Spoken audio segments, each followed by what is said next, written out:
Gambar satelit menunjukkan virus corona mungkin dimulai pada Agustus. Jauh lebih awal dari perkiraan. Jet perang Tiongkok memasuki wilayah udara Taiwan. Dan propaganda Tiongkok di mana-mana. Itulah topik berita utama Tiongkok minggu ini.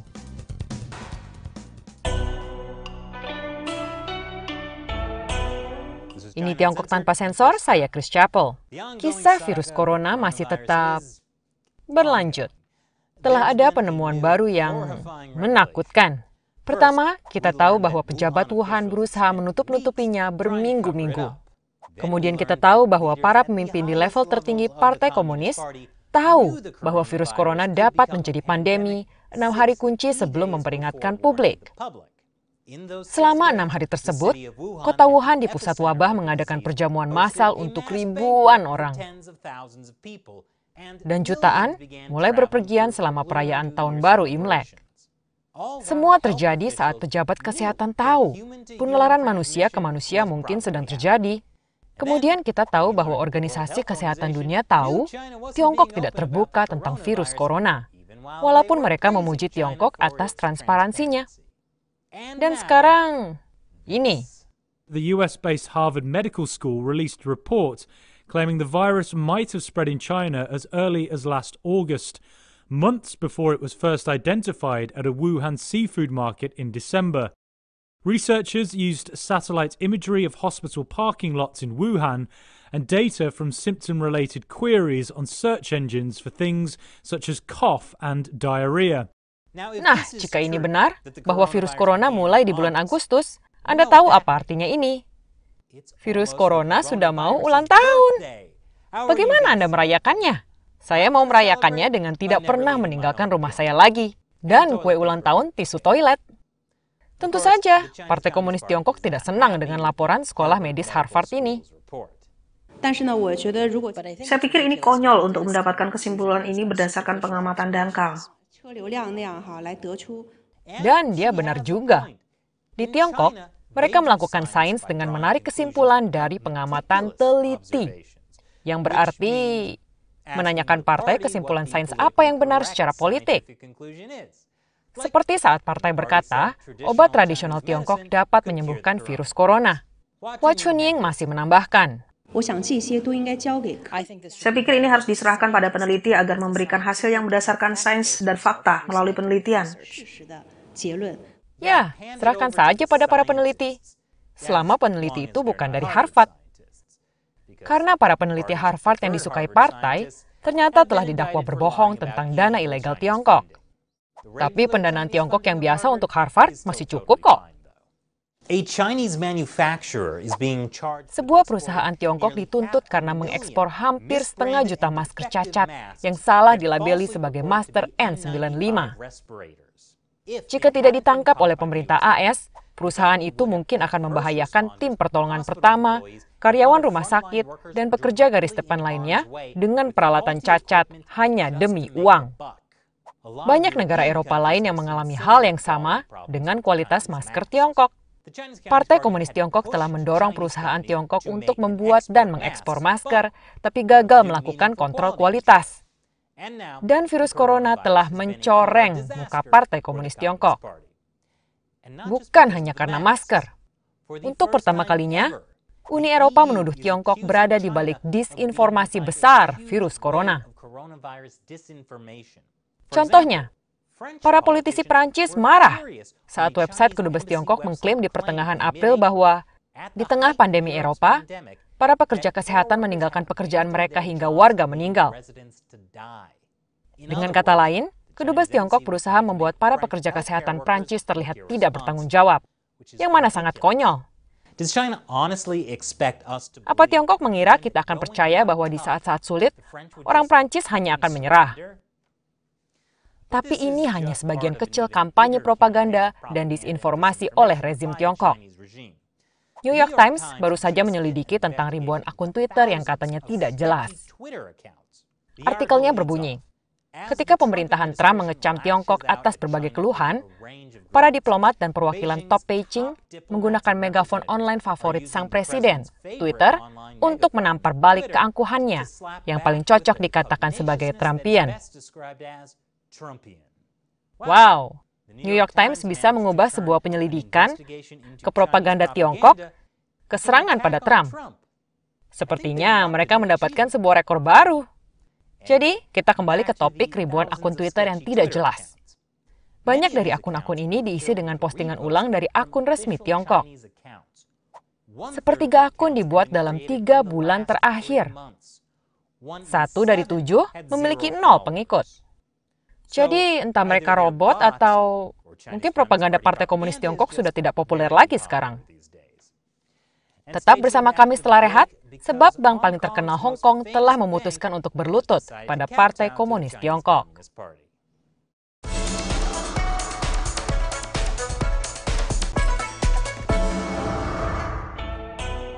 Ratusan orang mengadakan rally di Hong Kong pada Selasa. Mereka memperingati tanggal 9 Juni saat jutaan orang berparade yang memulai 1 tahun demonstrasi. Protesters young and old marched together in defiance of social distancing limits that ban gatherings of more than 8 people. Dan polisi Hong Kong merayakan peringatan menyemprot pemprotes dengan merica Ini terjadi saat Partai Komunis Tiongkok memaksakan Undang-Undang Keamanan Nasional baru di Hong Kong yang akan membuat mengkritik Partai Komunis menjadi ilegal.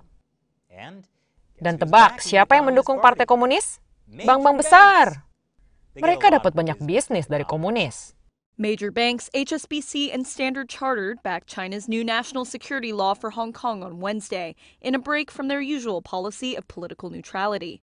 HSBC lahir di Hong Kong, tetapi membuat miliaran di Tiongkok. HSBC juga membuat semua orang sangat marah. Mereka ditekan dari segala sisi. Sekretaris Negara AS Mike Pompeo mengkritik HSBC atas tunduk korporasinya pada Tiongkok. Sayangnya, tindakan tunduk korporasi adalah satu-satunya cara perusahaan bisa berbisnis dengan Tiongkok. Tapi Pompeo benar-benar sedang-senang mengkritik Partai Komunis Tiongkok belakangan ini. Minggu ini ia juga mengkritik propaganda Beijing yang menggelikan dengan mengeksploitasi protes George Floyd. Mengingatkan saya tahun lalu pada protes Hong Kong, saat media Partai Komunis menyiratkan bahwa jika protes seperti ini terjadi di AS, maka polisi AS akan menggunakan peluru asli. Dan saat AS benar-benar mengalami protes besar, tidak hanya polisi tidak menggunakan peluru asli, tapi Kongres juga mengajukan RUU tentang reformasi polisi, di mana di Hong Kong, polisi dibebaskan dari semua tuduhan. Yap, sama sekali tidak ada kekerasan polisi di Hong Kong. Berbicara tentang Hong Kong, minggu lalu, ribuan orang Hong Kong muncul untuk memperingati pembantaian lapangan Tiananmen 4 Juni. Walaupun pemerintah telah melarang kumpul-kumpul karena virus corona. Sekarang, polisi Hong Kong memberitahu penyelenggara, mereka akan dihukum atas hal ini karena perkumpulan itu ilegal. Tapi Hong Kong bukan satu-satunya tempat yang semakin sulit untuk memperingati pembantaian Tiananmen. Itu jika Anda menganggap platform online adalah sebuah tempat. Betul, Zoom, platform konferensi video yang dipakai oleh 300 juta orang di seluruh dunia, menutup akun grup aktivis terkenal Tiongkok yang berbasis di AS. Setelah mereka mengadakan acara di Zoom memperingati 31 tahun pembantaian lapangan Tiananmen 4 Juni.